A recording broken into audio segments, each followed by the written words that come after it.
Really excited to shout out to our people watching the recording. Thanks for being here. Really excited to jump in. It's actually my birthday today. I'm turning 30. So this is like the number one thing anyone wants to do on their birthday is talk about MBA strategy. So so exciting. But I am very excited to be with you all. Make sure you sign up for Leland to stay in the loop. Get some free resources. We've dropped. Thank you for all the birthday love in the chat. Feel free to sign up. We'll send more resources and more events like these. We do them all the time. But excited to jump in. So this is the first Leland. This is the first MBA week event of 15. We have a ton of value prepared for you this week. So really excited. I hope you'll join some of these other sessions. We're going to talk about today. We're going to talk about application strategy, resumes, letters of rec, essays. We're going to cover a lot of kind of surface level topics that are all really important. And then we're going to drill in deeper throughout a lot of the sessions throughout the week. So make sure you sign up for those. You do have to sign up for each individual event so that you get access to those Zooms and get the calendar invites. So make sure you do that. Erica just dropped in the link into the chat so you can access those and you can sign up for those individually. We are going to send a bunch of free resources. We have a bunch of coach discounts and other things that we're going to be giving out this week. So really excited for an awesome week and excited that you're here with us. Just kind of a quick overview of the week. I know this doesn't show the times, but there's a lot of stuff here. We have stuff for international folks. We have GMAT GRE study plan with like a former Kaplan and Manhattan prep tutor. We have Stanford GSB office hours, deep dives into different topics. So just come to as many of these that are relevant to you. Really hope that we can make this a value and fun-filled week. We are going to share recordings for a lot of these sessions. Some of them, like the AMAs or office hours, we won't. So try to go to as many of them as you can live, but as many as possible, we will share the recordings for. I think that's everything on this slide. Okay, so just in terms of logistics, make sure you ask questions in the chat. We're going to try to monitor it. We have a huge audience tonight, which is great to see, over 300, and it's climbing. So we're going to try to monitor the chat. We have some great panelists here tonight. Be respectful and supportive. This is a community effort. As I mentioned, RSVP for each session and sign up for Leland so you stay in the loop. We do stuff like this all the time. This is our biggest MBA event series we've ever done, but we're constantly at doing other stuff. So make sure you sign up. Okay, this is the agenda we have tonight. We're gonna whip through some of the introductions and Leland overview just to kind of set the tone. We're gonna spend most of the time on the expert panel with our amazing coaches. And then we'll wrap things up. We're going to try to keep it to an hour. So we'll try to make this as value-packed as possible. We know you are all busy doing amazing things and want to make sure that this is helpful for you. So just to kick things off, my name is John. I'm the CEO and co-founder of Leland. I'm a Stanford GSB graduate, founded Leland out of the GSB. So very grateful for my time in my MBA program. You'll also see Erica, who spent so much time putting together these events, in the chat. She'll be sending you emails and recordings and everything. Amelia and Josh are also on the call and are here to help. So that's some of the Leland team. And then I want to introduce our panelists. I'll actually kick it over to each of them to introduce themselves. But we're really fortunate to have them. They've helped many people, I mean, probably collectively over 100 people get into top MBA programs just through Leland. So really excited to have them. And Emily, I'll kick it to you for your intro, and then we'll go Camden and Allie. Great. Thanks, John. And thanks everyone for joining our session tonight. I think it's going to be a lot of fun. So I'm Emily Lammers. I am a Berkeley Haas MBA class of 2015. I've worked in financial services most of my career in marketing and product management roles, but also been a bit of a dabbler, so I can relate to a lot of candidates that I've worked with in across different industries. And I started coaching kind of informally at one of the big companies I worked with right after I graduated, and pretty soon transitioned to coaching professionally. So I've worked with some of the big agencies in the space, and also on my own with a variety of candidates over the last 7 years. And I love applying my marketing background and writing skills and just my eagerness to connect with applicants and help them on this journey. Camden? Fantastic. Thank you, Emily. And thank you, John, for that wonderful introduction. It is such a pleasure to be here, and I'm really excited for this panel. All of you are in for a treat. So I am currently an MBA candidate at Harvard Business School. I just finished my first year and have 1 year to go, and it's been a fantastic experience so far. Prior to business school, I spent 2 years as a consultant with McKinsey & Company, and then spent 3 years at a tech startup in the Bay Area. And I've been an admissions coach with Leland for almost 2 years now. It's hard to believe. And I've had the pleasure of working with dozens of clients across both traditional and deferred MBA programs, helping them get into Harvard, Stanford, Booth, Columbia, Darden, you name it. My particular expertise is in essay composition and editing, and I'm known for my superpower, which is condensing anything down to word count. So I'd say that's probably the one thing that my clients love most about working with me. And I most recently helped 4 deferred MBA applicants prep for their HBS interviews just a couple of weeks ago. So fingers crossed for good news there. Go ahead, Ali. Thanks, Camden. Thanks, John, for the intro. It's great to be here with Emily and Camden. My name's Ali Kronthal. I am a Leland coach. I have been working doing MBA coaching for the last 3 years with probably over 30 candidates at this point who have gotten into M7 programs with a particular emphasis on Wharton and Harvard, given that's where I did my schooling myself. I graduated in 21 from Wharton and 22 from HKS. So have worked with a lot of candidates across financial services, given that I work in private equity full-time post MBA. I also spent a summer at BCG, so know the consulting narrative really well as healthcare and real estate. I would say that candidates come to me for a lot of initial brainstorming. My favorite thing to do to flex some creative muscles is to spend time really drawing out a candidate story and understanding how and why they want to pursue an MBA and what they want to ultimately do after. So really excited to be here and looking forward to all of your questions. Awesome. Thank you all. As I mentioned, amazing panel. Very excited to have your expertise here and to dig in with all of you. So we'd love to get to know you on the call. There are a lot of you, so this may be overwhelming, but if you could drop into the chat where you're dialing in from, where you're working and studying, and what your dream MBA program is, that would be great. We love to, we know that you are people behind those screens and those numbers, and we want to engage you as much as we can. So drop it in the chat. Toronto. Nice. We got a mix here. Orlando, Ghana. All right, Ghana's the furthest away so far, I think. That's great. New York, North Carolina, India. All right, we're getting some people from out. Amazing. Kenya, even London, LA. Cool. We'll let these trickle through. It's great. It's always fun to see where everyone's at. Awesome. Let's jump in. So before we jump into the other stuff, I just want to spend 5 minutes explaining to you what Leland is. Some of you have probably been following us, and I know some of you are actually already working with coaches, but many of you are probably just new to Leland and want to know what we do. So just to simplify it, we're the one-stop shop to help you reach your ambitious goals. MBA was our first category. We've been doing it. This is our 3rd cycle now, but our coaches have been at this for decades collectively. So we help people reach their goals, and that could be getting into a top MBA program like the ones you've listed in the chat.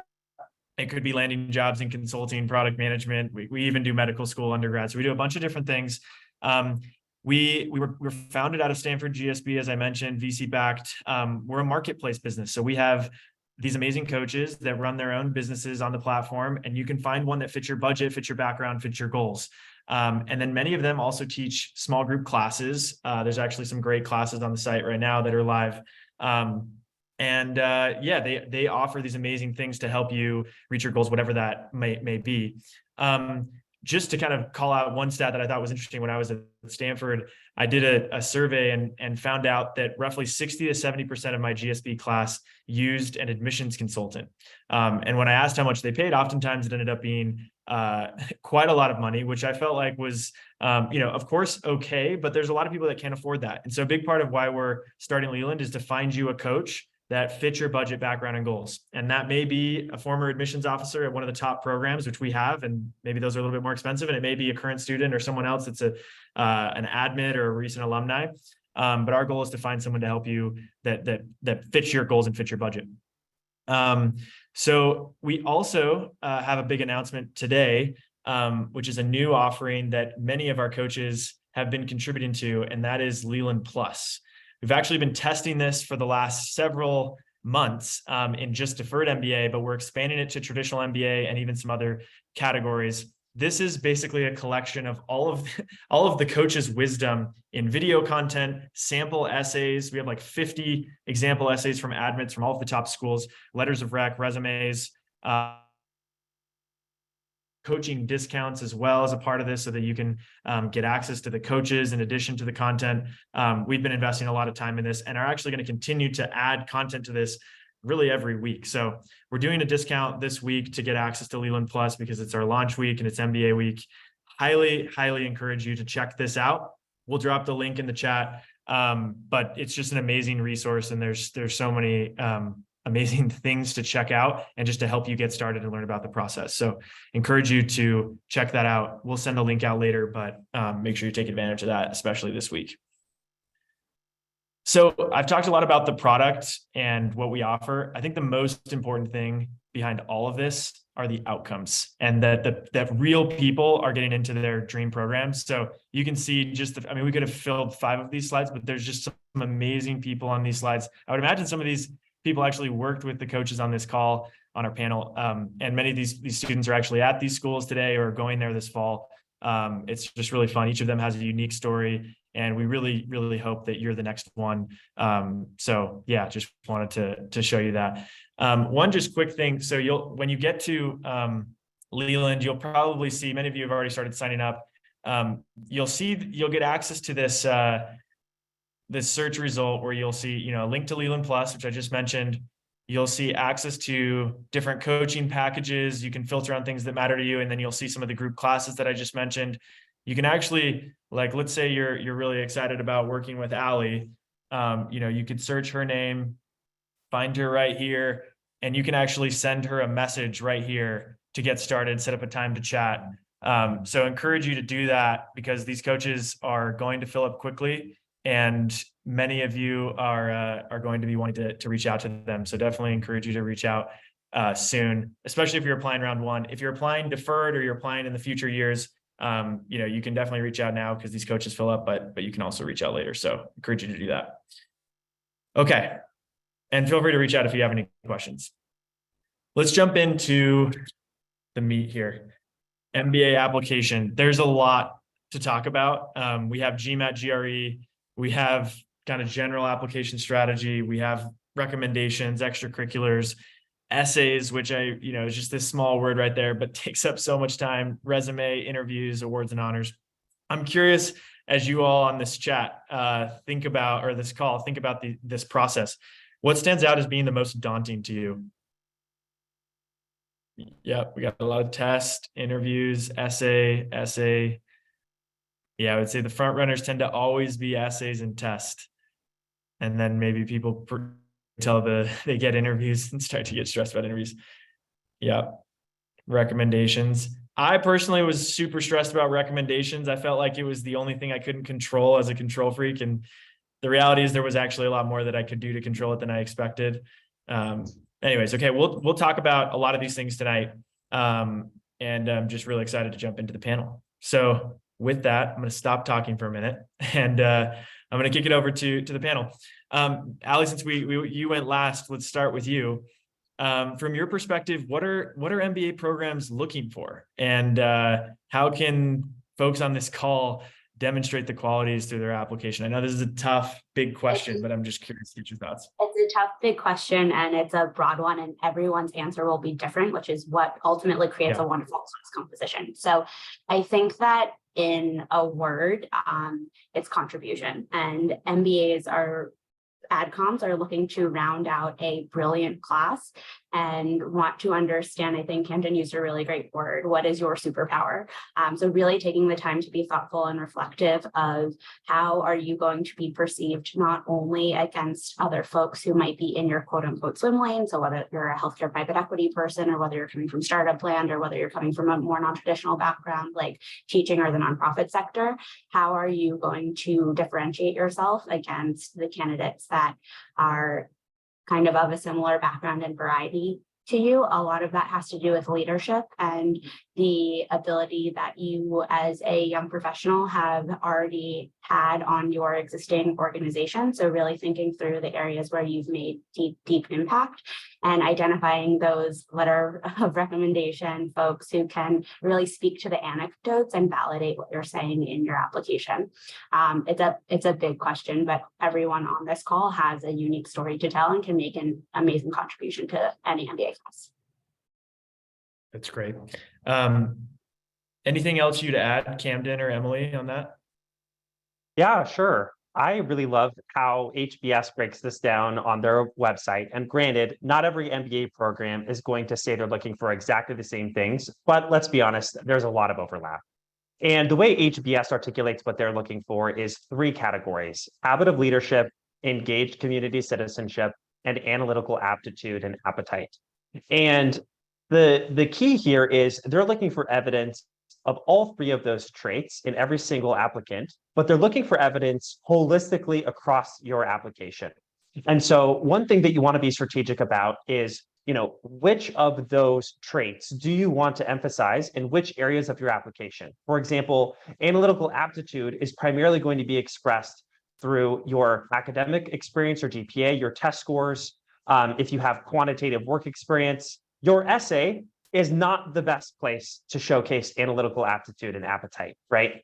But one that I'll focus on is habit of leadership, because I think we too often narrowly constrain leadership to mean formal leadership opportunities, and really think deeply about the lowercase L qualities of leadership that you have demonstrated throughout your career, whether it was, raising a hand on a project, or coming up with an idea, or being a difference maker on something on your team.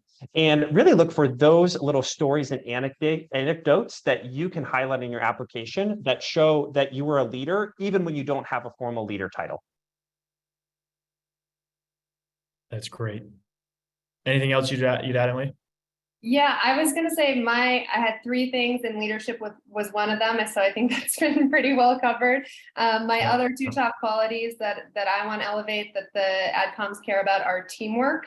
It can feel like a really individual exercise when you're applying in this competitive environment. But once you get to these top programs, you are doing most of your projects in groups, and you're working on case study challenges together. And we all know a big part of an MBA program is the networking and socialization too. So like demonstrating that you are a good teammate, highlighting your cross-functional collaborative efforts at work or in your extracurriculars is really important to show you are that type of person who's really going to contribute to the community.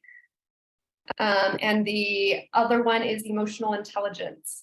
You can be super smart, super quantitative, a great leader, but you need to be in touch with yourself, and that will come through in your essays, how you reflect on what matters to you and what you want to achieve. So I think that's something that AdComs are highly focused on. Yeah, that's great. Okay. Yeah, and again, we're gonna drill into a lot of these different topics, especially go deep in a lot of the sessions that we have scheduled throughout the week, but we're gonna cover a lot of the ground, as much ground as we can tonight. So application timeline, I think a lot of people are on this call thinking, man, am I too late to the game? If I want to apply this year, should I apply round 1, round 2, round 3? How do I think about that? When do I engage my recommenders, test, all that kind of stuff? Maybe I'll go back to you, Emily. Any thoughts on timeline? When it's too late? Is it too late? How to balance all these pieces? It's never too late. I've actually coached people who apply to schools like a week before deadlines. I just wouldn't recommend it. I think the earlier you can start, the better. I would say most people tend to start around this time for round 1. or even round 2.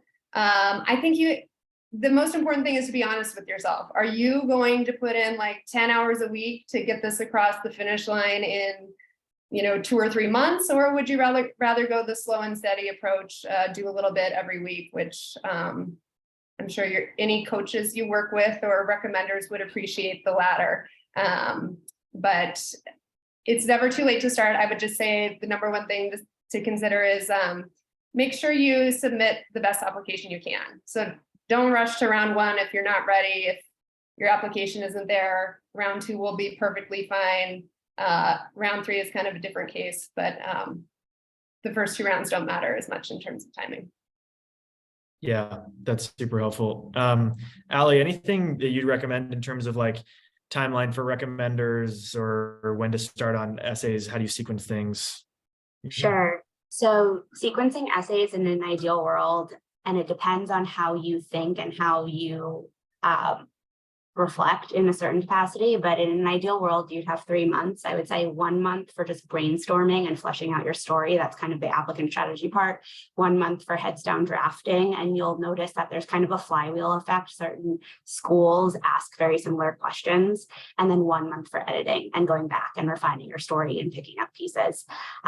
In terms of letter recommendation timelines, I think it's very courteous, especially over the summer, to give folks at least a month, but to submit the recommendation on your behalf. And so that probably means you're spending a week or 2 even before that to put together what is hopefully a preparation package. So I work with all of my students to put together kind of key talking points that you want to make sure that the recommender is getting through in your application, and you think about that holistically. So what other areas of the application can they highlight, or where can they be a voice to shed light on something that you don't think is necessarily coming through? The only other component I want to touch on is testing, because we saw that that was a big concern for a lot of folks. In an ideal world, you would get that done and have your score squared away before you even begin the essay drafting process, just because when you're doing both at once, it can be overwhelming and you can be splitting hairs a bit. So if you are looking at a 6-month timeline, I would say first 3 months are test focused, and then the next 3 months are really application strategy and drafting. Can I interject quickly on testing? I would also really encourage folks to build in time to take a test twice. I know it's not fun to plan for like not knocking it out of the park the first time you do it, but I've seen this over and over again. And if you just said, I have the month before applications are due to retake it if I need to, and you've already built that in, that can save a lot of heartache. And a lot of people do much better on the test the second time they take it. So. Yeah, that's a great call out. A couple questions rolled through in the chat. We won't address all of them, but I think related to the kind of the new GMAT format, we have a GMAT office hours session this week with a GMAT expert. I would highly recommend going there because I think she's going to have a ton of insights. In terms of the timeline, you have round 1, which we were talking about. That tends to be September-ish timeframe. Round 2 is January. Those are typically thought of as like the most important times to apply to traditional MBA programs. Round 3 is in the spring, typically March, April. And that is for kind of last minute applications. Maybe you got laid off, maybe things changed and you want to throw an application together. But most programs plan to accept most of their class in round 1 or round 2. But if you're a deferred candidate, then that tends to be more round 3 time frame. Deferred candidates are college seniors, college students. So if you've already graduated from college, you don't apply there. But yeah, that's kind of general timeline. We'll try to answer as many more in the chat that we can. Let's move on to the next question. Camden, we'll kick it over to you. How do you think about application strategy? I know it's kind of sometimes this vague thing. Oftentimes it's like not even really a deliberate thing, but I'm just curious, how do you think about that with your candidates or with your clients? Do you work on crafting one beforehand? Is it just how you kind of piece everything together? How do you think about that? Absolutely. This is actually the first exercise that I go through with every client that I work with, is crafting a holistic bottoms-up application strategy. And Leland has a great an article published in their blog on their website that offers some questions that you can answer. I've actually taken those questions and slightly adapted them into a worksheet that I work with on my clients. And basically go through every aspect of your background, your professional experiences, your strengths, your weaknesses, your potential post-MBA plans.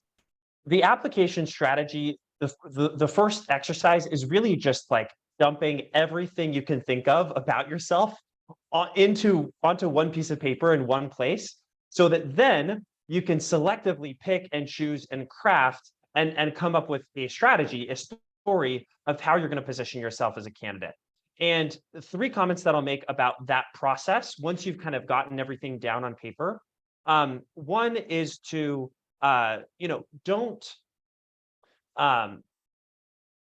don't try and editorialize yourself as you're going through it and say, oh, like this experience doesn't matter, or that wouldn't be valuable, or this award doesn't matter. Really try and get everything on paper. And then if it's possible, work with a coach, a secondhand party who's, or if not a formal coach, someone who's familiar with an MBA admissions process, who can share their perspective on, okay, of everything that you've put down on a piece of paper, what's going to stand out to the admissions committee? Because what stands out to you in your mind is not necessarily what will stand out to an admissions committee, right? And again, a big emphasis on those lowercase L leadership stories and anecdotes that I spoke to before. The last tip that I have is, I think, it can seem intimidating to come up with one narrative and one story for how you're going to position yourself as an applicant. I understand you're dynamic. You may not necessarily know what you want to be or what you want to do in 10 years. Maybe there are 4 things that you're trying to pick between. My suggestion here is pick one thing, and it doesn't need to be the thing that you end up doing. It just needs to be a thing that you could end up doing that genuinely resonates with you and that is authentic to you. And so don't worry about having an application that encompasses all of you. That's going to be impossible when you're working with 2,000 odd words, across your entire application. You just need to focus on an application that communicates the best and core parts of you. So that would be some of my advice when it comes to application strategy. That's great. And actually, yeah, I was just, Camden submitted a bunch of essays from clients that he's worked with in applications for Leland Plus. And I was just taking a look at some of them. He does a really good job of helping clients put that together. I also just created a video for Leland Plus on application strategy. I'm not going to have time to go into all of it, but one of the things that a professor at Stanford always says is, how can you be 1 in a million, not 1 of a million? And I think that's kind of the question here is what is your strategy for them, to the admissions committee, to read your application and say, wow, if we don't accept Camden or this person right now, we may never find someone like them again. And that obviously feels like a really high bar for a lot of us. But each of you, and I think Emily or Ali were alluding to this earlier, saying it, everyone is unique. Everyone's more unique than you think you are. And I think application strategy is, how do you use all the pieces of the application to actually convey that? Great, let's move on to the next question here. Emily, what are some of the primary differences between MBA resumes, regular job resumes? What do people get wrong here? This is probably one of the questions that I think, or one of the topics that most people think, oh yeah, I got resume covered. I've been doing resumes for my whole career. And then they don't realize how much your resume actually can change. Curious if you have any thoughts on that. Yeah, it's a highly underappreciated piece of the application by many applicants, but super important. This is where you show the admissions committee who you are on one sheet of paper, and not just what you've done at work, but also what are your interests and extracurriculars and how you've been making an impact basically from college on. How that is different from your work resume, you need to dumb things down a little bit. Like if you're applying to banking or consulting or something in your industry, you can use the jargon, you can use your deal sizes and engagement details and whatnot. This is more of a storytelling exercise, actually. When I get a resume to give feedback on, a client resume, I'm usually asking lots of questions. Well, what does this actually mean? Who are you working with? Again, teamwork, we're trying to highlight. What was the impact of this project? I ask tons of annoying questions like that. and I basically get them to create more content on each thing they're trying to say, and then we whittle it down. But it's very important to be able to communicate what you did, who you worked with, and what the impact was to a broad audience who doesn't know your industry necessarily. The other thing I would highlight is a lot of work resumes are responsibility oriented in a lot of ways. You're, kind of saying what you do. You want to do that for an MBA in some instances, but probably not on the resume. There's an employment section on the data forms, the actual application you fill out when you apply, and that is the place for that kind of description of your job. You should save the MBA resume for your highlights, and then adding kind of a little bit of personality to your resume is great too. Like, yes, put your extracurriculars on there from college and your volunteer work. And I always love to have kind of like a final bullet on a resume. It's fun facts. I don't call it fun facts, but like other interests and, kind of quirky things about your personality or what you enjoy outside of work, that after they've gone through like all your accomplishments, they're like, oh, interesting. So that can be a really nice way to kind of wrap up the resume.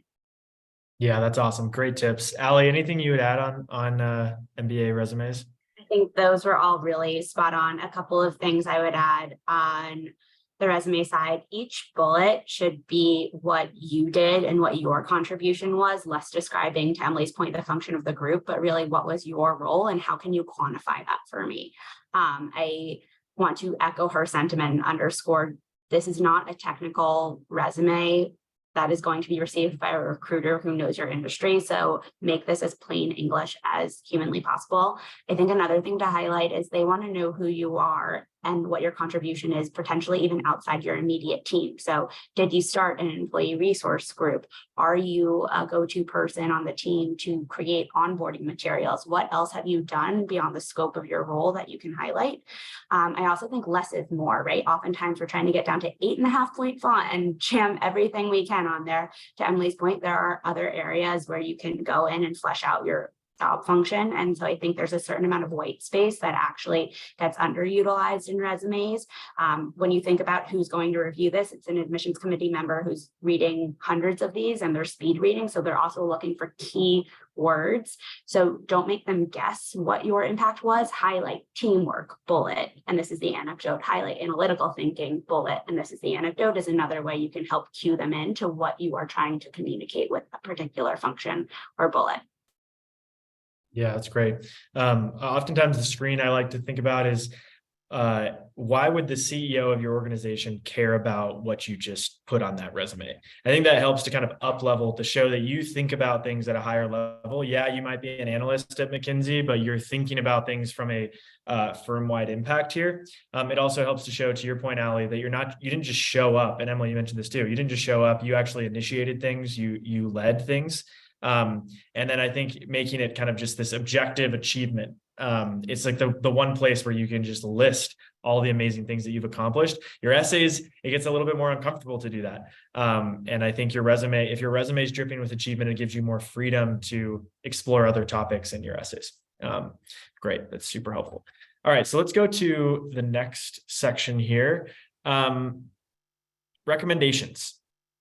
I was always super stressed about recommendations, as I mentioned. How do they fit in, Camden? And how do you make sure that they actually shine? Oh, I knew it was coming for me, John. And boy, am I excited to talk about letters of recommendation. I would say this is, in my experience with the clients that I've worked with, the single most underappreciated aspect of the application. It is so important to admissions committees, and it's often an afterthought for clients because they're not your words that you're writing, it's someone else's words. But don't underestimate the importance of your letters of recommendation, okay? And so the first thing is asking the right person and making sure you have the right rec letter writers. And then the second piece is guiding them to write a successful letter. So I'm going to talk about each of those components. So the first is selecting the right person. There are a few must-have attributes and qualities for a good rec letter writer, and they're not necessarily the ones that you might think, okay? So the must-haves on my list that I share with my clients is number one, first and foremost, your rec letter writer must be a huge fan of you. They need to be able to write a table-thumping recommendation on your behalf. A recommendation that doesn't just say, John was great, I loved having him on my team, but John is astounding. In my 20 years, he is one of the most capable people I've worked with. Harvard, you would be idiotic not to accept him into your program because he's going to be an incredible leader one day. And honestly, you're the lucky ones to get him to come into your program. Obviously, not in exactly those words. We want to be respectful to the admissions committee, but that's the sentiment that we want to get across, right? And then second of all, they need to genuinely understand you as a person, who you are, what's special about you. And to the extent that they can support the recommendation with specific anecdotes and stories that showcase your leadership abilities. It's going to be the stories and anecdotes that elevate the letter of recommendation, showing how great of a leader you are, not just telling the admissions committee that you're a great leader, because anyone can tell anything, right? And notice, so those are my must-haves, and that's really it. Some nice to haves, yes, if they are well-known or well-respected in their field, if they're a talented, persuasive writer, if they understand what an MBA admissions committee is looking for, maybe they have an MBA themselves, those are all great things that will make an even better rec letter writer. But if they meet those criteria and don't meet the must-haves, then ultimately, I don't think that they should be your number one pick, okay? And then when it comes to asking them, how you ask is super important. You don't want to ask a yes or no question. And write this down because I share this with all of my clients. You want to ask them, how would you feel about being able to write me a strong letter of recommendation? You want to ask an open-ended question that leaves lots of room for response. And if they respond with anything other than total enthusiasm, then you may want to reconsider whether or not they're the best person. And then when it comes to making sure that those recommendations shine, Emily alluded to this earlier, but you want to prepare a detailed recommendation packet that includes the key pieces of your narrative that you want to highlight in your application. And maybe I can pass it off to another panelist to talk a little bit more about that process, because I know I've been talking for a bit. I could be long-winded on this subject. So yeah, that's great. Allie, maybe we'll kick it over to you. Sure. Yeah, we'll let you keep going from there. I think Camden was very thoughtful in coming up with a framework as to how to select your recommenders. I also just want to add that if you think about the way the recommenders receive the questionnaire, so it's a little bit of a misnomer. A couple of years ago, a bunch of the business schools got together and essentially have one form that recommenders fill out, and it's not like a letter, dear sir and madam, all the way through. There are three primary questions. The first is, who are you? What's your title? And how do you know the candidate? So longevity of relationship and seniority of title is something you want to think through. Again, you want to make sure that they know you very well, but those are components to think about. The second question is really, how does this candidate compare vis-a-vis other candidates you've seen of their peer set? And so those are the anecdotes and the stories and the attributes that Camden was speaking to. And so when I'm working with my clients, it's often try to tease those out and have them speak to other areas of your essays and stories that are coming across, and again, validating and confirming from a third party that you are all of those things that you profess to be. When you're initially brainstorming stories to kind of go into that package, I often find that the STAR method can be a crutch. So situation, task, action, result. You only have about 400 words, I believe, for each section. So you want to come up with 3 or 4 different alternatives that you can present to your letter of recommender so that they can take that as a reminder and then run with it in their own words. And then the last component, which I think is often overlooked, is what is the most constructive piece of feedback that you've given a candidate and how they acted on it. And so you really want to go back through your history with your potential recommender and think through a time where they were able to give you a piece of guidance that you really acted on and ran with, and you have a litany of items that you can point to showcase that you really took what they told you to heart and have made substantial improvements. That's great. Super helpful. Thank you, Allie. Lots of good questions in the chat too. Thanks for answering. We're going to move on. We could spend another 2 hours on this topic. We actually do have a specific recommendation session this week, so I encourage you to sign up for that. We're going to go deeper. I'm also teaching a class on Leland about recommendations and putting together your packets. So make sure you sign up for that. Would love to have you join. All right, Emily, we're going to kick it over to you. MBA essays. Where do I start? There's a lot. There's a lot there. Each school typically has a different essay prompt. I'm just curious, how do you get going with your clients here? What do you recommend that they do to start? Yes, well, first I would start with the reflection piece that we've already touched on, putting your life on paper, talking it through with a trusted advisor. I see a lot of people see the prompts when they come out and they're already generating like, oh, I want to talk about this. I want to talk about this. They haven't put in the work to actually think about the themes of their life and their candidacy that they want to talk about. So I would say, first of all, start there. When you actually get to drafting, this sounds really basic, answer the question. I've seen many drafts that, the applicant is telling them about what they want to talk about, and this is kind of a test. Can you follow directions? Can you communicate effectively? So that's criteria number one. And the second biggest thing I would say, make sure when you're writing these essays, you're figuring out how to tell the admissions committee about you.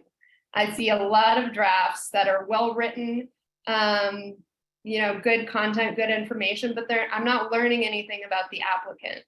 So we talk a lot about the why of, any question, any prompt. That is the most important part, the reflection, why it matters to you, what you learned, how you overcame a challenge. That those things are what make the essay pop, and supporting those whys with specific anecdotes or examples as well. So answer the why, answer the question, and be as specific as you can, because platitudes are really boring to read. Yeah, that's great. Camden, Allie, anything else you'd add on this one? I just want to jump in and say, before you even begin writing, it's helpful to analyze the questions that each school asks and kind of bucket them into like, what are the tactical, like short-term, long-term career goals essays? What are the more creative essays where I'm going to have to think what matters to me most and why? What are essays where I'm going to have to potentially find a book or a song or a movie like Columbia asked you to, and then relate that to your personal passions. And so just thinking through and doing a little bit of analysis of what the question types are before you begin writing, I think it can be pretty critical, and understand that you are so much more than one or two anecdotes that gets boiled down. And so I don't think one of the areas we haven't talked about yet on this call is how much of a roller coaster emotionally this process is. And so just reminding yourself that, there's light at the end of the tunnel and you are an amazing human being, but you do need to cherry pick these stories so that they are received in a tight package. Yeah, that's great.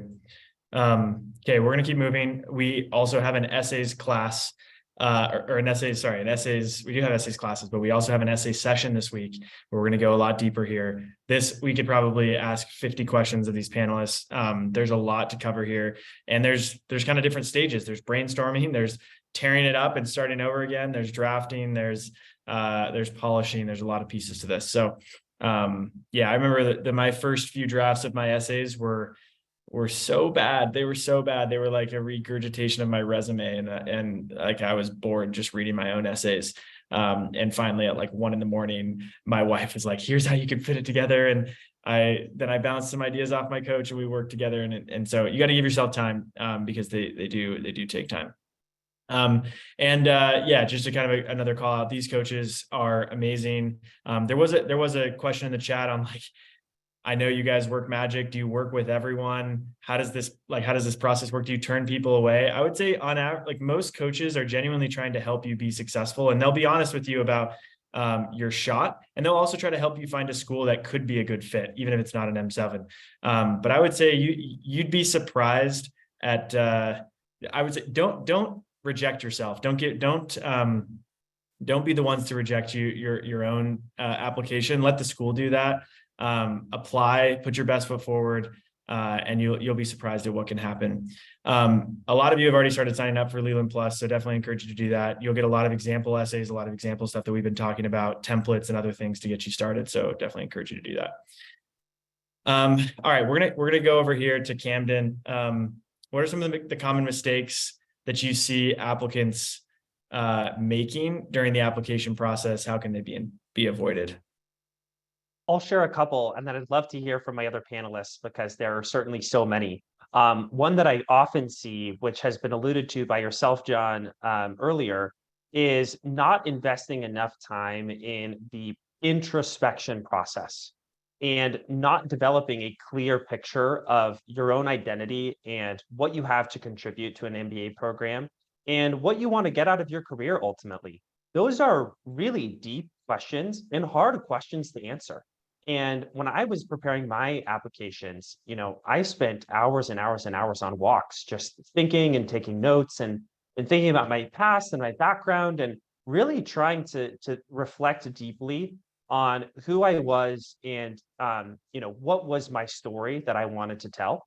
So that's one pitfall, is when people haven't invested that time or don't invest that time, and then they try and come up with, a story that's maybe superficial, or isn't fully authentic, or is manufactured, fabricated to they're trying to be something that they think the admissions committee wants them to be instead of being authentically you.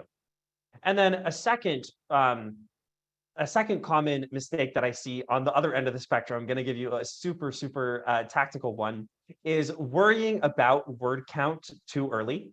And I see this with every client that I work with. Their first draft of anything they send me, they're like really trying to get it into the constraints of the 900 word limit or the 200 character limit.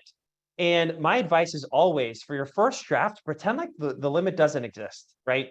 Just get all of the information down that you can, and then your coach will help you to craft and hone that and make sure it includes the most important pieces framed in the most compelling way. It's always easier to cut things down to count than it is to try and add things on afterwards. So those would be two common mistakes and pitfalls that I most frequently see. Yeah, anything else you'd add, Emily or Ali? Those are really good ones. I just expand on what Camden said a bit with introspection, and especially in regards to career goals. I think a lot of people, the people who have an idea what they want to do once they get to business school, they might think, okay, I want to be a product manager at a tech company or a private equity associate. Done. I've nailed my career narrative. You need to go really deep and do some research, talk to people in those roles, understand what they do on a day-to-day basis, understand where you need to develop your skill set to take that next step, how you're going to do it through an MBA program, and why specific MBA programs or what they can offer to help you develop those areas. So I spend a lot of time with my clients working on career goals. Most schools ask it in some form. You're going to be asked what your career plans are in interviews. And I have a whole template actually on this on Leland Plus, because I got sick of giving the same feedback over and over again. So I think if you can put in the time thinking and researching and talking to folks regarding your career goals up front, that will be useful to you on every single application you do. Amazing, super helpful. All right, so we're almost, we had just a couple more questions here. Ali, I'm curious if you have, for the folks you work with that come from maybe more traditional backgrounds, what can they do? It can be very intimidating and overwhelming to try to differentiate yourself. What do you recommend? I think it goes back to what Camden and Emily were saying. It's taking that time to be highly introspective. So I've worked with a ton of people who've done the traditional 2 years IBD, 2 years private equity, or 4 years of consulting, and they come from demographics that are well represented in MBA programs. And it's really thinking through the differentiating factors of, okay, what kind of community do I want to serve? Where do I want to be geographically? What have I done in my volunteer experience that is a thread that I want to pick up that I'm super passionate about? What do I want to do with my summer? And how am I going to best be able to contribute again to the class? And so it does take more time. And I will say that, and Camden's walk through the woods, for me, we're waking up every morning from 5 to 7 a.m. for 2 months and just journaling. And so everyone approaches it differently, but it's the discipline and it's the investment up front. Again, like, you're all unicorns. You just really need to take the time to suss it out. And it is helpful to talk with the coaches that are on the platform, because we've been in your seats. We understand how to do it.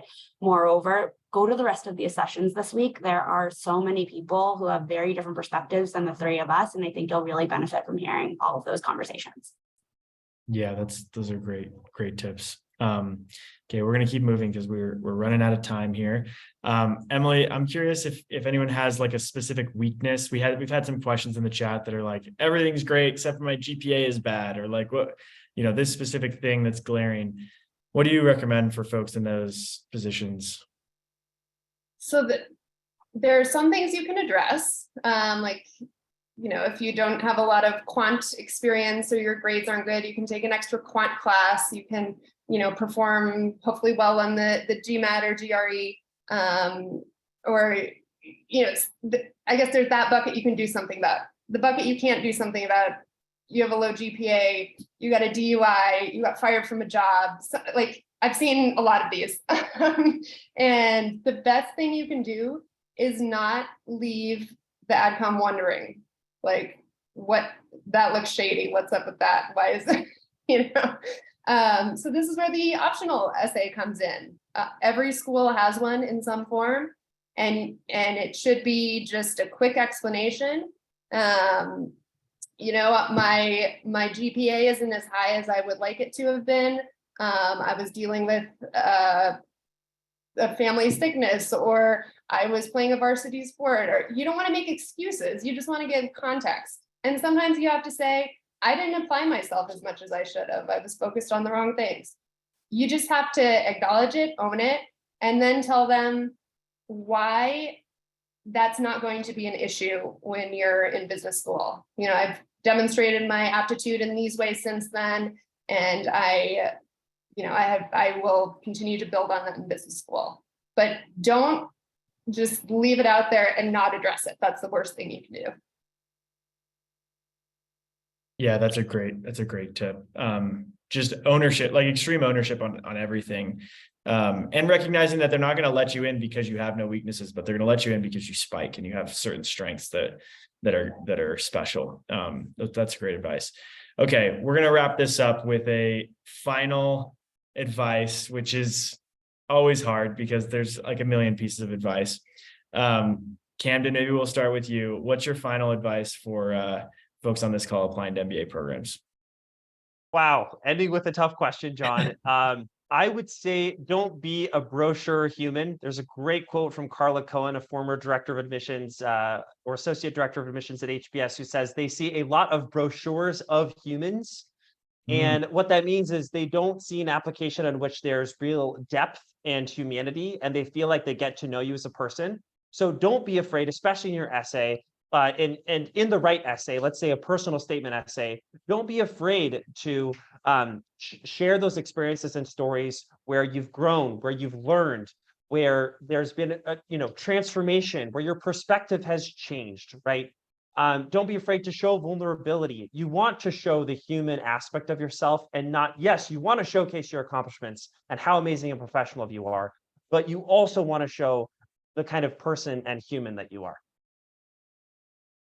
So good. All right, Emily, give us your final tip. I would say I know this process is really daunting. It can feel like crushing at times, but everything's going to be okay. I know that sounds cheesy. Hopefully you get the programs you want this round, but if not, there's another round. You can always reapply. I thought that was a bad thing. It is not. Like, programs love to see that you've taken another year, bettered your profile, gotten more experience, and that you're still committed to the process. Like, if there is a will, there's a way in the MBA admissions game. So just keep that in mind when it seems just so stressful. That's great. I love that. Okay, Allie, bring us home. I would say protect your time, and don't forget that you are also in this with a huge community behind you that's supporting you.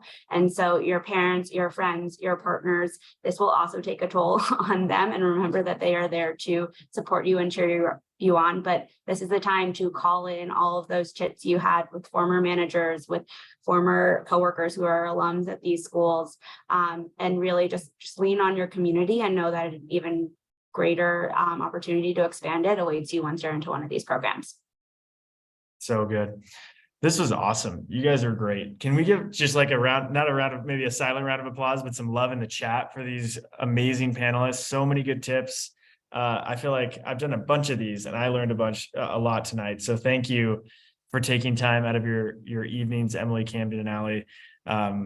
Again, we'll drop their profiles in the chat. They will fill up. These are good coaches.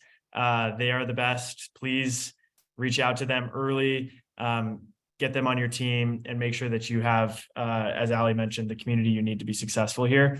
And join our next sessions. We're really excited to be hosting MBA week, and we really hope that you'll join us. Reach out to these coaches, join Leland Plus, join our next sessions, and yeah, we're excited to see you many more times this week. Thanks everyone for joining.